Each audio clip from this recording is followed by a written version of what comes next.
Bonjour Grégoire, ça va? Bonjour Alexis, oui ça va. Bon, alors du coup, on va parler un petit peu de la reconversion professionnelle qui peut se compiler, on va dire, un petit peu au retour à la terre, à la nature, à la campagne.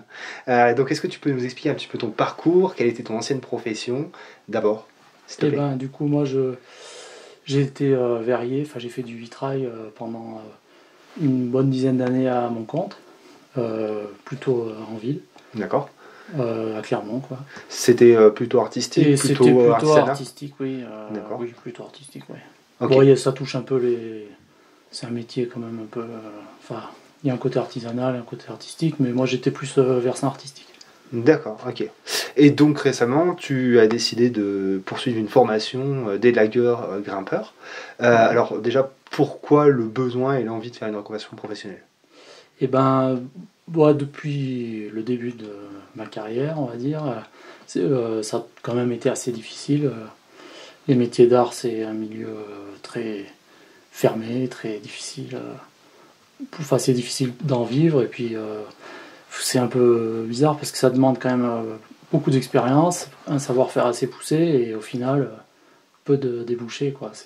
Et peut-être pas très bien payé toujours, Et ben si? ouais, du coup, oui, par la force des choses. Bah, comme moi j'étais à mon compte, il faut trouver des clients Ouais, pour être payé en gros. Donc ouais, c'était d'accord. les difficultés, quoi. J'ai fait des chantiers un peu partout. Enfin, après c'est un métier passion, quoi.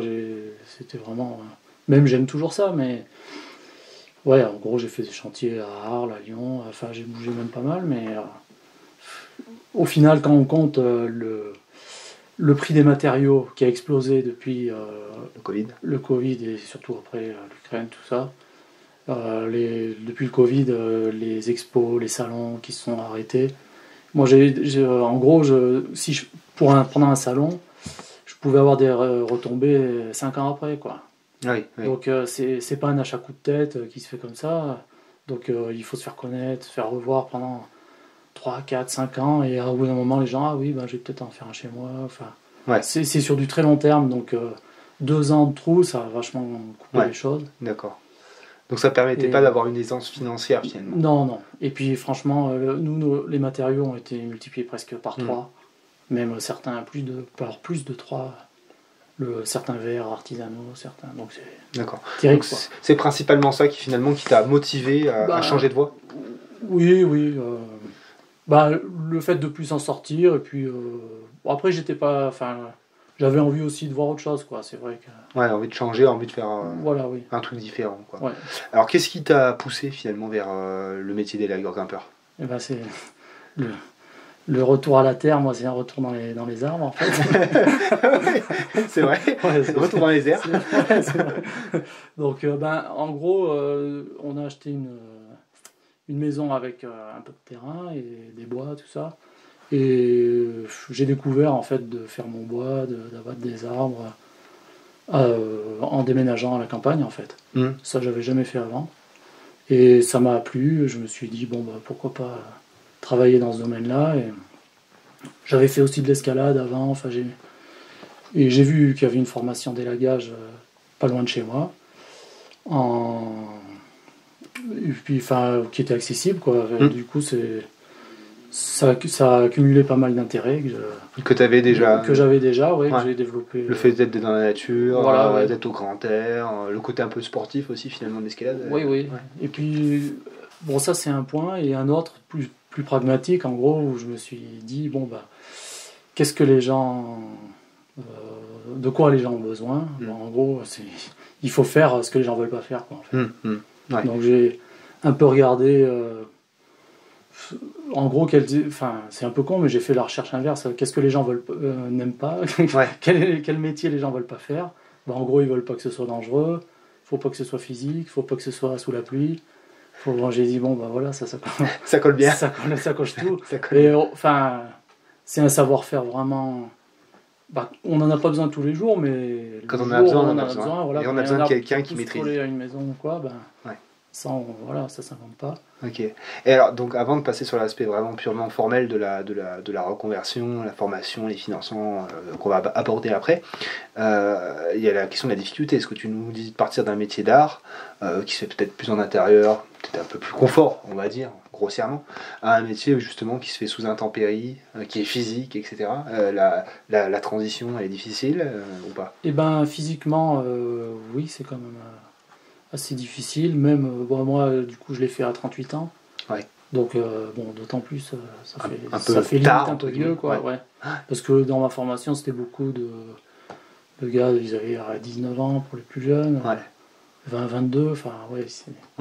Ouais, ils sont Ils sont à fond, quoi, ouais. Ouais. Mais même eux, au début, ça magne. C'est des nouveaux muscles, des nouveaux... Ouais. C'est vrai, pendant quelques mois, ça magne vraiment. Ouais, Mais tout le sûr. monde, quoi. Ouais. Même les profs le disent, il faut se réhabituer à choper de la force dans les mains. Ouais. Pour faire... Pour tenir les tronçonneuses, les morceaux ouais, de bois. même les nœuds pour desserrer, pour les nœuds autobloquants, les trucs. Enfin, c'est pas évident. C'est pas naturel de grimper dans des arbres comme ça, quoi. Ça fait longtemps qu'on épuisé ça. D'accord. Okay. Mais du coup, oui, après. Tu t'es bien, malgré ton âge vénérable, on va dire, ton corps a réussi à s'adapter, on va dire, oui, après, voilà, à la difficulté physique du métier, quoi. Ouais. Ok, d'accord. On va parler maintenant un petit peu du parcours un peu plus formel. Donc, comment est-ce que tu as pu, justement, à 38 ans, te reconvertir comme ça, te faire financer une formation? Comment ça s'est déroulé? Et ben, en gros, ça s'est déroulé par le Greta. D'accord. Donc, c'est des cours pour adultes, financés par la région. Dans mon cas, après, bon, j'imagine qu'il y a sûrement plusieurs formules, mais si certains se le sont fait payer par le Pôle emploi ou alors des formations, je sais plus comment ils appellent ça. Là. D'accord. Ça a été difficile, là, justement, de te faire financer ça? Eh ben,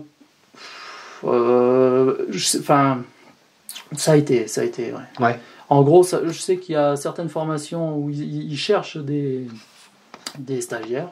Ils n'arrivent même pas à remplir les classes, donc c'est super facile de trouver. C'était le cas pour cette formation? Eh ben, cette formation est encore assez demandée, donc. Mais il y avait, peut-être, il y a quand même une sélection, mais ça passe, quoi. Ben, en tout cas, pour moi, c'est passé. Je pense qu'il n'y a pas énormément de recalés, en tout cas pour des raisons administratives. Okay. Après, il y a. Et tout a été pris en charge? Il y a des recalés, mais en. Ah, pardon, excuse-moi. On peut finir sur ce que tu disais. Ouais, en gros, tout a été pris en charge. Oui. C'est payé à 100% et j'avais des défraiements d'environ 700 et quelques euros par mois.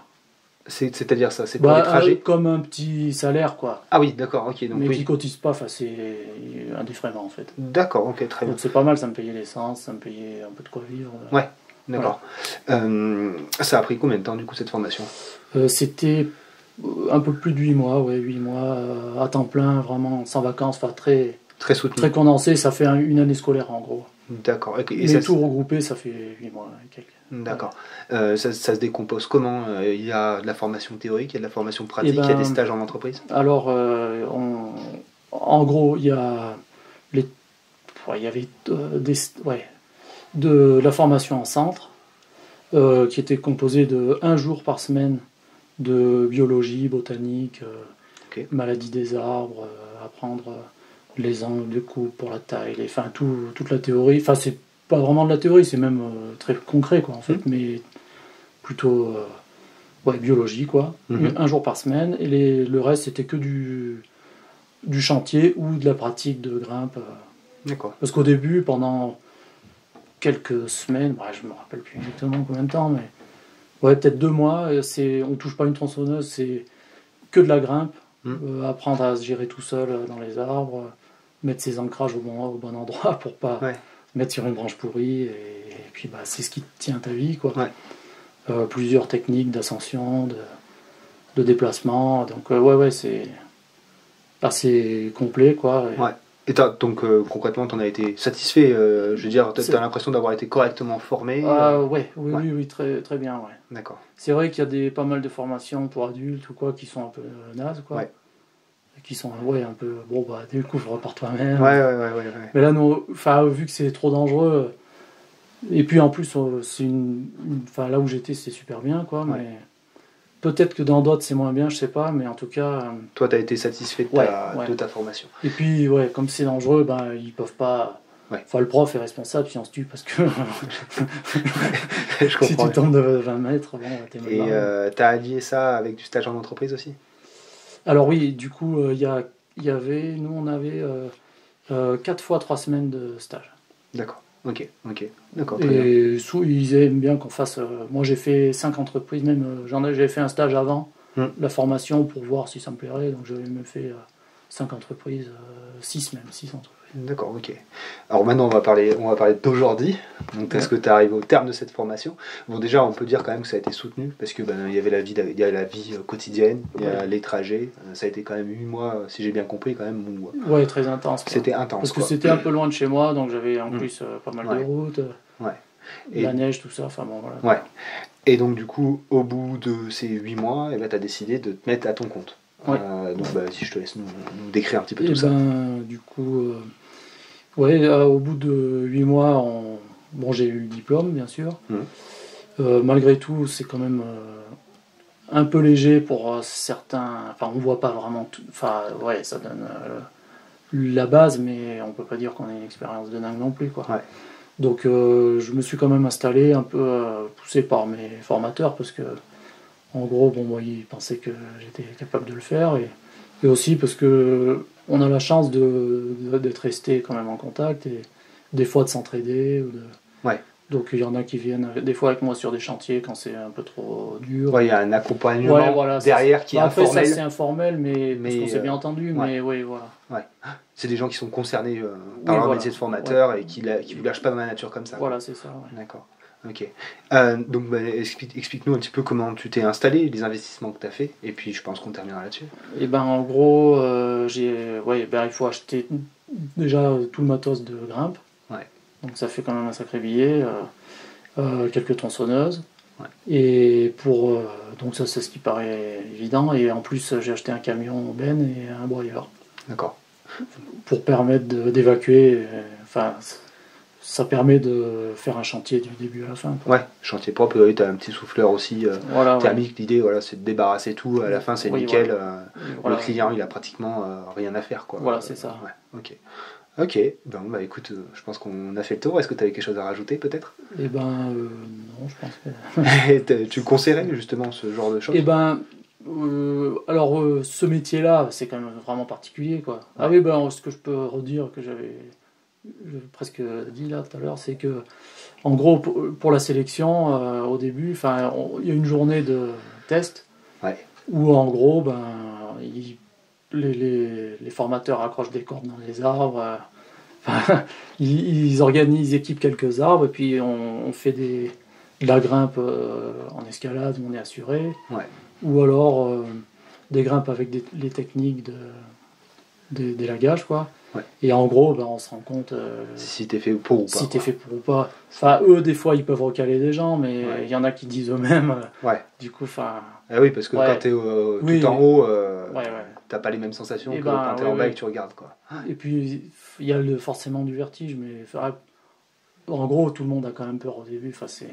Faudrait être complètement fou pour. Faut s'accoutumer, de toute façon. Oui, voilà. En gros, il y a 2 vertiges. Il y en a un qui est incontrôlable. Si on a le vertige normal, on va dire, c'est foutu, on peut pas faire ce boulot. Mais en plus, même si on n'a pas ce vertige-là, c'est quand même pas naturel d'être pendu sur un petit fil. Ouais, non, mais c'est sûr. Donc, faut en plus s'habituer à ça. Ouais. Alors, juste vite fait. Pardon, excuse-moi. Du coup, la reconversion, je pense que c'est essentiel ça peut être super important pour plein de gens. Ouais. Ce métier-là, c'est un peu spécial, mais c'est une niche un peu, quoi. Mais des métiers. Moi, je voulais un métier utile, en gros, où je serais sûr d'avoir du boulot. Ça me changerait de mon métier d'avant. Qui était plus artistique, on peut dire. Ouais. Mais tu gardes quand même cette passion à côté. Voilà, mais j'en ferai plus en loisir, quoi. D'accord.